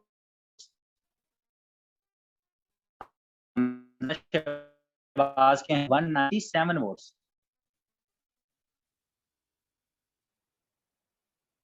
Hamza Shahbaz को पड़े हैं, मैं लिख देता हूँ यहाँ। हमजा शहबाज को इलेक्ट किया गया 16 अप्रैल को, और तब उनको 197 वोट्स पड़े हमजा शहबाज को, 197 वोट्स। हमजा शहबाज को 16 अप्रैल को कौमी असेंबली के अंदर पंजाब असेंबली के अंदर इलेक्ट किया गया, और इलेक्ट करने के बाद क्या होता है, फिर आपने हल्फ उठाना होता है। तो 16 अप्रैल को उनको 197 वोट्स के साथ एमपीएस ने मेंबर्स ऑफ प्रोविंशियल असेंबली ने उन्होंने इलेक्ट किया, और 30 अप्रैल को उन्होंने क्या है, हल्फ उठा लिया as a 21st chief minister of Pakistan. ठीक हो गया? यहां तक आपके जो अप्रैल के जो करंट अफेयर्स थे, वो हमारे पास जोन से हैं, वो कंप्लीट हो गए, और 2 दिन तो लगे, काफी लेंथी थे, लेकिन अल्हम्दुलिल्लाह ये कंप्लीट हो गए। अब यहाँ तक किसी का कोई सवाल जवाब है तो वो मुझे बता दो, बाकी वरना जोन सा है आपकी चीजें क्लियर हो गई।